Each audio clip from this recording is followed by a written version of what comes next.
Nosso convidado de hoje, como todos que já passaram aqui, especial.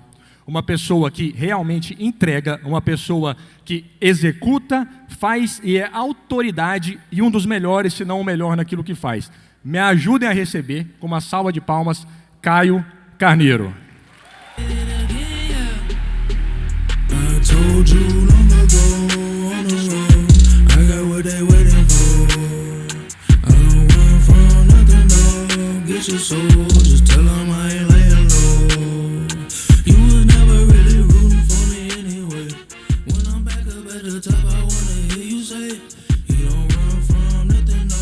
Senhor Caio Carneiro, que honra.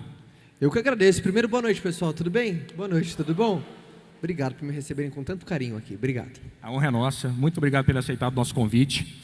O Roadshow ele tem um propósito muito bem definido, que nós dividimos em 3 palavras: inspirar, conectar e direcionar as pessoas.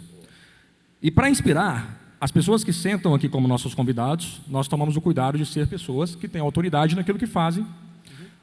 Você é um especialista nisso e bem ativo nas redes sociais, sabe que o filtro de quem é fake ou verdade é bem difícil de se fazer nas redes sociais. Exato.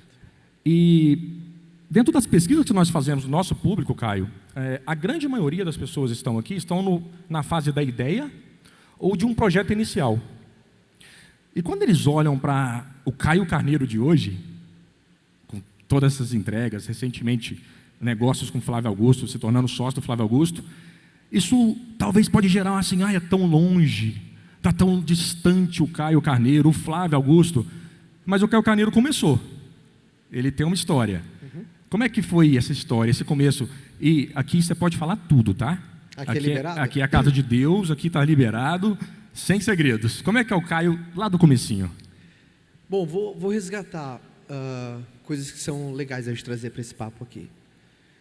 Bom, pegar um pouco, quem é o Caio. Primeiro, o Caio é casado com a Fabiana, minha mulher maravilhosa que está aqui há 15 anos. Sou pai de 3, da Bela, a da Mia. Mas dentro dessa ótica de negócio, eu sempre fui uma pessoa muito sonhadora. Sempre fui muito sonhador. Sempre fui uma pessoa extremamente sonhadora. E isso, naturalmente, fez eu entender no comecinho da minha vida. Eu sou aquele cara que eu sempre fui muito apaixonado por vender alguma coisa. Sempre gostei muito. Eu acho muito por referência dos meus pais. Meu pai sempre foi representante comercial, então a figura do meu pai de trabalho era o cara que tinha o catálogo embaixo da pasta de trabalho, o catálogo, saía para prospectar cliente, voltava. Até que eu lembro, cara, uma das brincadeiras que eu adorava de criança era meu pai me dar catálogo antigo ou lista de preço antiga, eu ficava brincando de vendedor.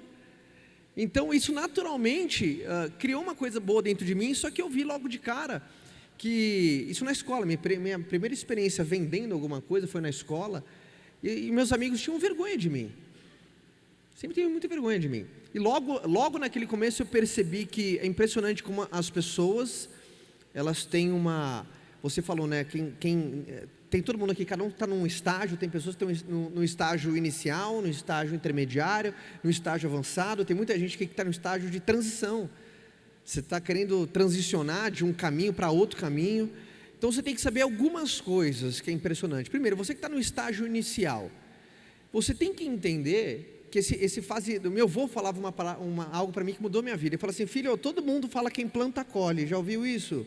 Sim, mas poucas pessoas falam que nesse meio tem rega e espera.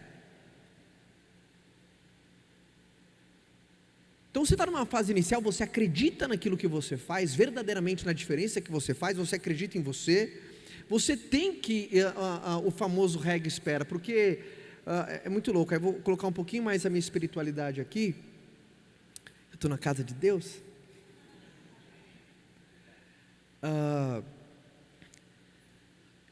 Deus é tão bom, é tão bom, é tão bom que Ele deu uma colher de chá para a gente. Como assim uma colher de chá? Dentro de todas as leis que Ele colocou dentro da Bíblia, uma, dentro da minha ótica, como o Caio entende, Ele falou assim, eu vou dar uma colher de chá para as pessoas. E tem uma das leis que você não precisa ter nem fé. O que você planta, você vai colher. Se você planta maçã, nasce o quê? Precisa acreditar em Deus para isso? Nessa hora não. Olha como Ele é bom. Então quem planta, colhe. Quem planta, colhe. Então se você está numa fase inicial, E eu sempre cheguei por essa ótica. Meu avô falou que quem planta colhe e rega espera. Então, se você está numa fase inicial, você tem que entender que você vai passar por algumas provações. Provação para saber, por exemplo, quanto verdadeiramente você quer fazer isso dar certo. E você vai ser testado no meio do caminho. Vai ser testado, por exemplo, às vezes o teu primeiro mês é um mês com inúmeros desafios, às vezes o seu primeiro ano de operação é com inúmeros desafios, então vai ter muitas provações. E quando você está no estágio inicial, é muito fácil você ser otimista quando o seu bolso está cheio, quando essa casa está ok, quando está tudo em dia, quando o seu negócio prosperou, quando você tem um monte de cliente satisfeito. Você concorda que no momento que a gente é mais vulnerável, geralmente no momento também de grandes desafios, então quem está no estágio inicial, cuidado. Essa é uma fase onde muita gente tropeça. No estágio mais intermediário e mais avançado, a gente vai conversar um pouco disso, mas enfim, eu já começo a entrar aqui o embalo, que eu adoro falar com vocês. Mas você perguntou quem era o Caio. Eu sempre fui uma pessoa muito sonhadora. Uma pessoa muito sonhadora, muito afim de fazer a diferença, muito afim de... Eu entendi meio que o binômio da felicidade, que é crescer e contribuir. Não tem nada mais gostoso do que você ir crescer e contribuir. Porque se você só contribui e não cresce, se você só contribui e não cresce, você sente aquele meio que sintoma do vira-lata, sabe? Ou aquela coisa que, puta, é incrível, né? Todo mundo está indo fazer a diferença na vida das pessoas, é legal, mas tem uma hora que você olha para e eu? Agora, quando você só cresce e não contribui, você sente um vazio tão grande, mesmo sendo enorme. Agora, quando você aprende a crescer e contribuir, então isso fez o Caio seguir na direção que tem. Naturalmente, isso me levou para empreender. Um moleque sonhador que ama me vender e não vê tesão maior na vida do que servir, crescer e contribuir, naturalmente me levou a empreender. Então, enfim, de uma maneira resumida, esse sou eu. Muito bom.